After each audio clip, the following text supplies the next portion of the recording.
Long ago, two races ruled over the earth, humans and monsters. One day, war broke out between these two races. After a long battle, the humans were victorious. They sealed the monsters underground with a magic spell.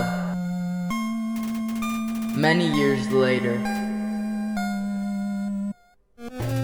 Mount Ebot, 2000 XT. Legends say that those who climb the mountain never return.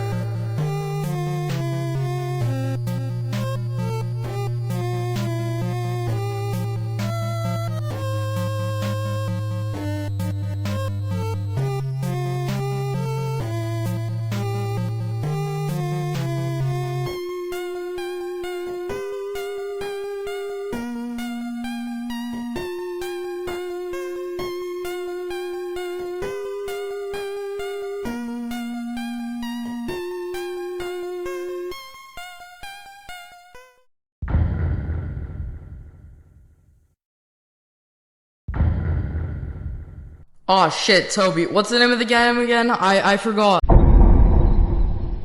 Oh, thanks, I needed that. Now, Undertale is a game that needs no introduction.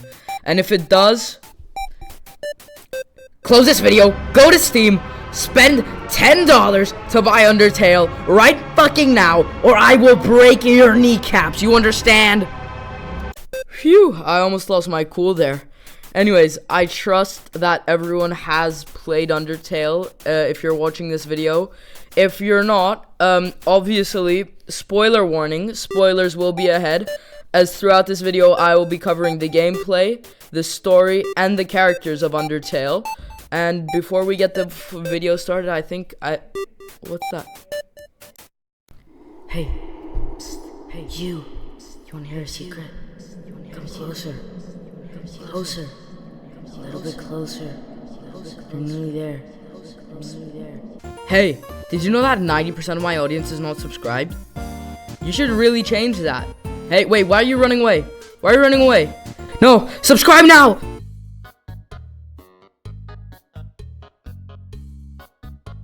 Now, Undertale has pretty basic and simple gameplay mechanics. You use your D-pad to move, Z and X to open and close options. Pretty simple RPG stuff. But what really gets you here with Undertale is the fights. The fights, I think, are some of the most well-crafted RPG fights in all of history. Excluding Pokemon. Those Pokemon battles have a special place in my heart. Now, you can see here, we're in a battle against two Pyropes. Here we got the one on the left, which I will try to kill in this recording, but I will fail. So you have two major options when it comes here. You can fight, you can act, and then spare. These two actions will be important later on, but we're not just there yet. If you want to fight, you're gonna have to press the Z button on it. Then you'll slice him up real good. If you don't want to be the type to fight and you want to be a good fella, you're gonna go over to the act. You're gonna press Z. After that, you're gonna pick the thing that you think is going to calm down your enemy. As you can see here, I'm trying to spare these two Pyropes. And after you've done what you're supposed to do, the Pyropes, or the enemies, whichever enemy, will have a yellow sort of tag next to their name alongside a star. Now, this star basically just means that you have the ability to, spare them. And sparing all the creatures in the underground will give you the good ending in Undertale, but I feel like I'm getting ahead of myself. That's about it for gameplay. It's not that much of a complicated game. Oh yeah, also you got a dodge attack, which is really neat. And yeah, we got the spare off. Okay, I think I can pass it over to future Pierre for the...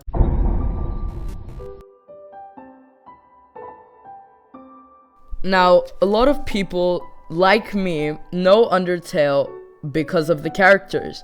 I mean, there's so many iconic characters here. Frisk, Asgore, Sans, Alphys, Undyne, LeBron James, Flowey, Papyrus, Toriel. I mean, there's not one character here that doesn't match or go well with another character. We, in the game, play as Frisk. Frisk is our basically blank slate. Frisk don't talk. We are free to project any emotions and feelings that we have onto Frisk. Frisk is the basic RPG protagonist. Then you have Asgore. He's basically the antagonist. You don't see much of him until the end of the game, where you just realize he's just a sad divorced dad, which sort of gives him a cool, suave charm-ish, I guess. Flowey is the first person we meet in the game, and is also one of the most intriguing characters, who we will talk about later on. Papyrus and Sans both play off each other's strengths and weaknesses. Papyrus is very brash, very rushed, and he's kind of dumb. Sans is cool, aloof. You don't talk much unless you know you type shit. He's funny as hell.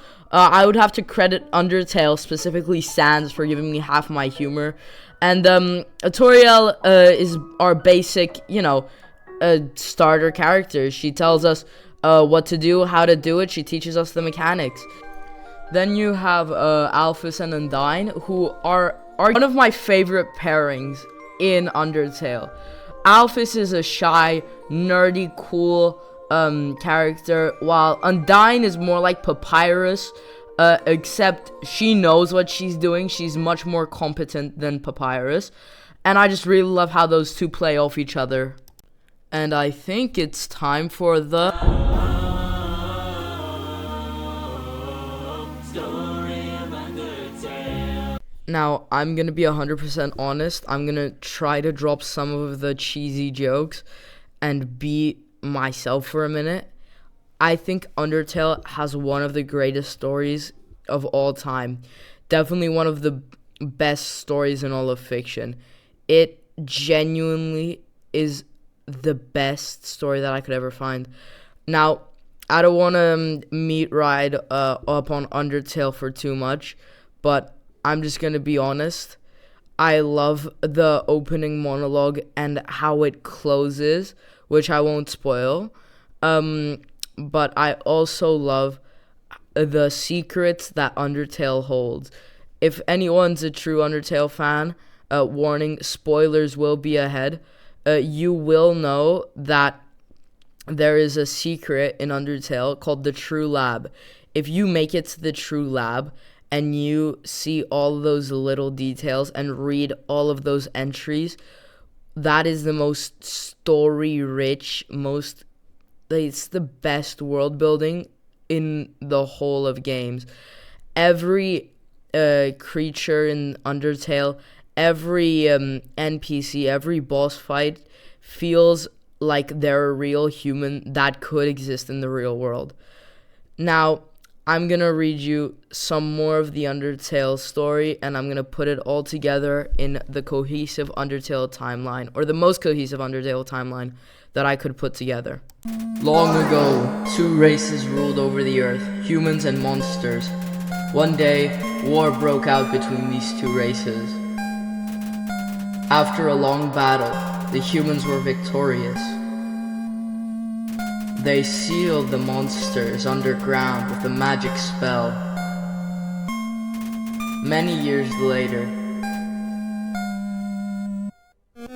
Mount Ebott, 2000 XT.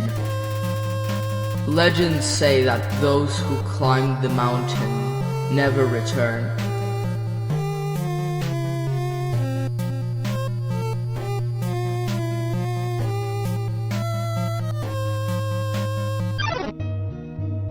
A long time ago, a human fell into the ruins.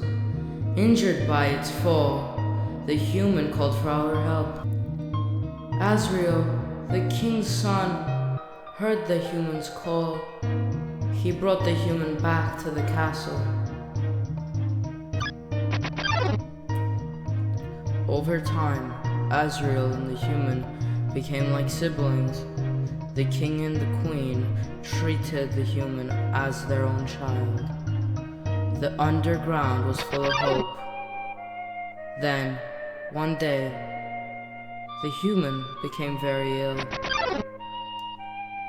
The sick human had only one request: to see the flowers from the village. But there was nothing we could do. The next day, the human died. Azrael, racked with grief, absorbed the human soul. He transformed into a being with incredible power. With the human soul, Azrael crossed through the barrier. He carried the human's body into the sunset, back to the village of the humans. Azrael reached the center of the village. There, he found a bed of golden flowers. He carried the human onto it. Suddenly, screams rang out. The villagers saw Azrael holding the human's body. They thought that he had killed the child. The humans attacked him with everything they had. He was struck with a blow after blow. Azrael had the power to destroy them all. But Azrael did not fight back.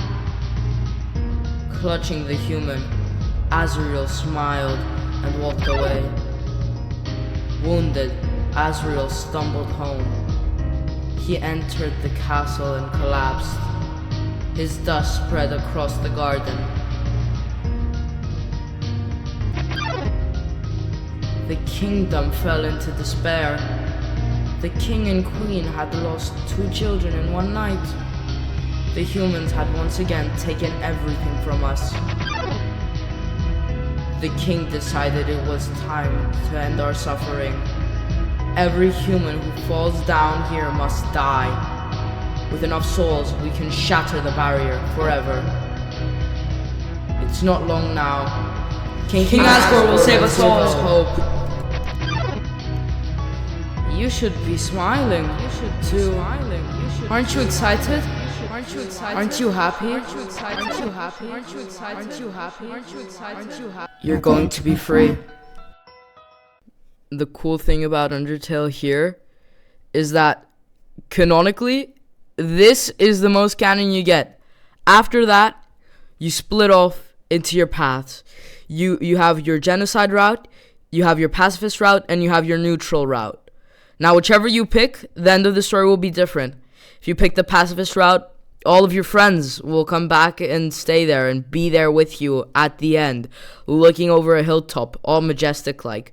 If you pick the genocide route and kill everything in the underground, you sat there lonely, not even able to play the game. You're just sat there, greeted by yourself and your own demons. And if you pick neutral route, well, you're just lame or you didn't play the game properly. Now, that's gonna have to do it for Undertale, and I think it's time for the...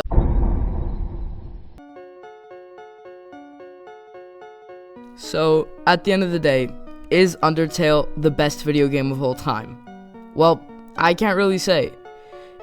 You've just watched a 13 and however seconds long this video turns out being video of me gushing about how much I love this game. And I'm gonna be honest, I love the game, I love the fan base, I just love Undertale. It's such an influential game that we can say that the Pope has a copy of it, which is fucking wild. Now, I think that's just about it from me for today. Thank you for watching. Subscribe to the YouTube, follow me on Twitch, and join the Discord. This video was dedicated to matpat, and to matpat, thank you. Thank you for making my childhood. Thank you for being such a big part of my childhood and game theory in general. This video wouldn't have been possible without you. And have a great retirement. I'll miss you. Bye.